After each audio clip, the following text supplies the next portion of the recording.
dia 26 de maio. São Felipe Neri, fundador dos Oratorianos. 1595. Poucos são os santos da Igreja tão privilegiados como São Felipe Neri. Filhos de pais nobres e piedosos, Felipe nasceu em 1515, na cidade de Florença. De boa índole, os modelos afáveis e a inclinação à oração mereceram ao menino de 5 anos o apelido de O Bom Felipe.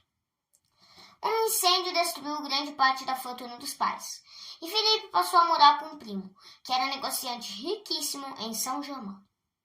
Este primo prometeu-lhe estabelecê-lo como herdeiro de todos os seus bens, se quisesse tomar a gerência dos negócios. O bom Felipe, porém, pouca inclinação sentia para ser negociante. O que queria era ser santo. E, apesar das repetidas insistências do primo, resolveu dedicar-se aos serviços de Deus. Fez os estudos de filosofia e teologia em Roma e começou desde logo a observar a regra de vida austeríssima que o acompanhou até o fim da vida. Alimentava-se de pão, água e legumes. Para o sono reservava poucas horas, para a oração, porém, muitas. No grande desejo de dedicar-se à vida contemplativa, vendeu a biblioteca, deu os bens aos pobres e aprofundou o espírito na meditação da Sagrada Paixão e morte de Jesus Cristo. Todo o tempo disponível passava-o nas igrejas, ou de preferência nas catacumbas. A graça de Deus tocou-lhe o coração com tanta violência que, prostrado por terra, exclamou muitas vezes: "Basta, Senhor, basta! Suspendei a torre das vossas consolações, porque não tenho força para receber tantas delícias. Ó meu santo Deus, meu Deus, tão amável, por que não me destes um coração capaz de amar-vos condignamente?" Foi nas catacumbas de São Sebastião, no ano de 1545, que recebeu o Espírito Santo em forma de bola de fogo. Naquela ocasião, sentia em si uma dor tão forte do amor de Deus que, devido às palpitações fortíssimas do coração, foram deslocadas a 2ª e a 4ª costelas. Como o amor de Deus, grande era-lhe também o amor ao próximo. Felipe possuía o dom de atrair todos a si, circunstância para a qual concorriam muito sua afabilidade, cortesia e modéstia. Recorria a 1000 estratagemas para ganhar os jovens nas ruas e oficinas de Roma. Era amigo de todos e, uma vez adquirida a confiança, preparava-os para a recepção dos sacramentos e encaminhava-os para o bem. As noites passava nos hospitais, tratando dos doentes como uma mãe.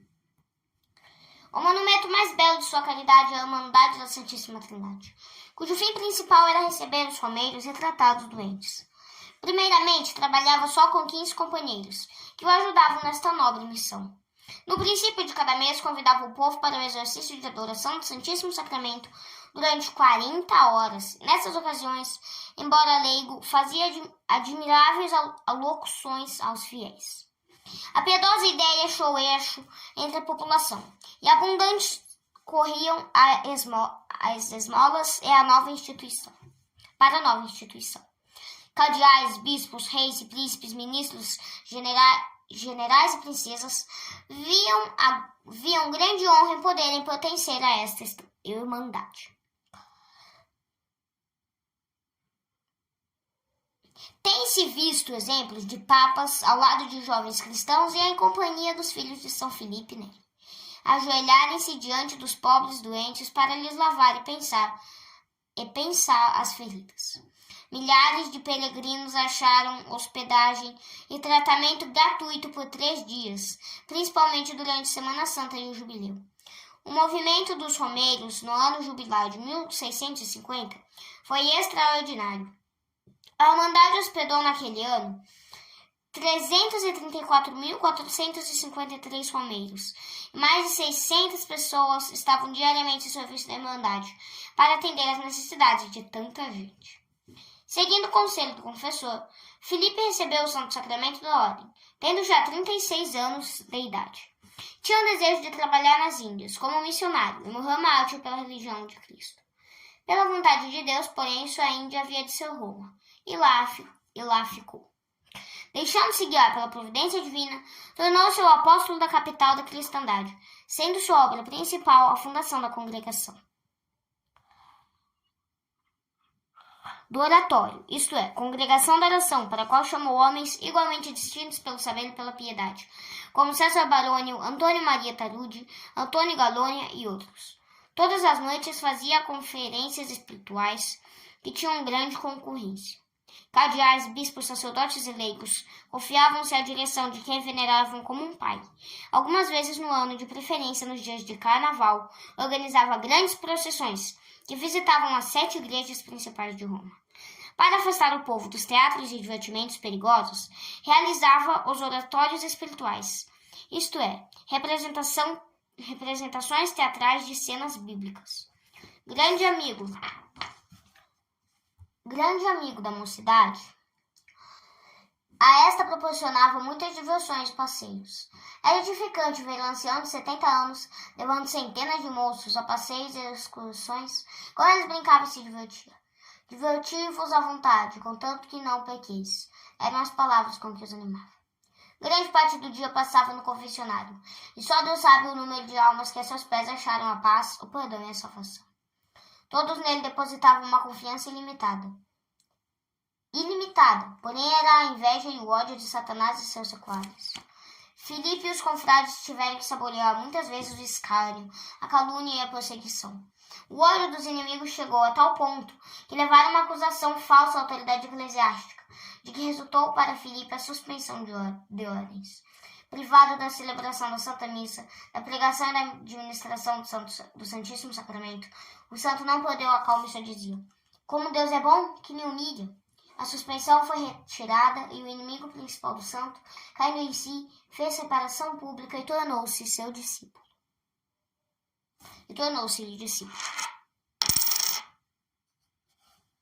Pelo fim da vida, já não lhe era possível dizer a Santa Missa em público. Tanta era a comoção que lhe sobrevinha na celebração dos santos mistérios. Estando no púlpito, as lágrimas lhe embargavam a voz quando falava do amor de Deus e da paixão de Cristo. Quando celebrava a missa, chegando à Santa Comunhão, pelo espaço de 2 a 3 horas ficava arrebatado em êxtase, enquanto o corpo se lhe elevava à altura de 2 palmos. Não é para admirar que o Papa consultasse nos negócios mais importantes e quisesse beijar-lhe as mãos e a patina. A sua prudência e clarividência deve à França a felicidade de ter permanecido país católico.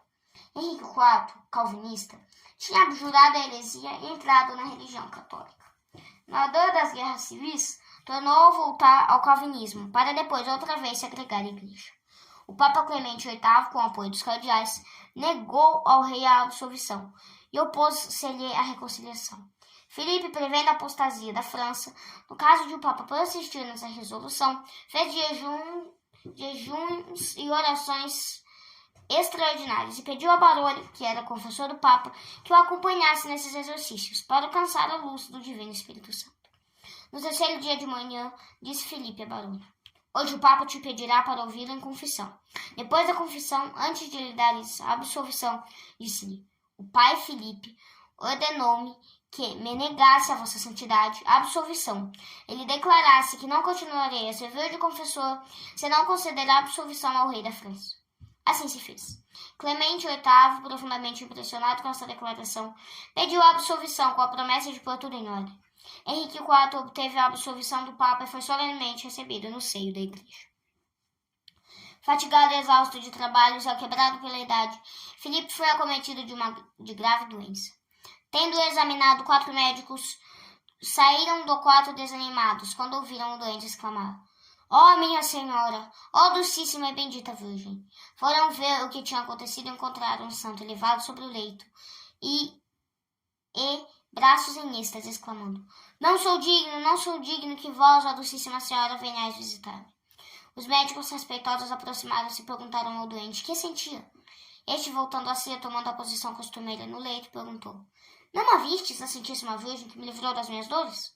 De fato, se levantou completamente curado e viveu mais um ano.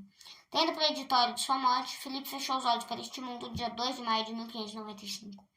O túmulo tornou-se-lhe glorioso e poucos anos depois da morte, Filipe foi beatificado pelo Papa Paulo V em 1622 e canonizado pelo Gregório XV. Reflexões. Vários conselhos de São Filipe. A obediência é o caminho mais curto da perfeição. Quem deseja fazer progressos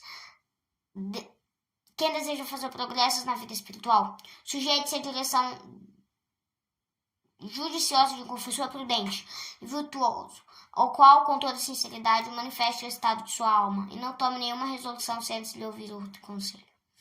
Antes de tomar um confessor, convém lembrar-se do seguinte: tendo-se feito a escolha, não se deve mudar de confessor, a não ser por motivos de força maior, e é preciso que se lhe dê toda a confiança.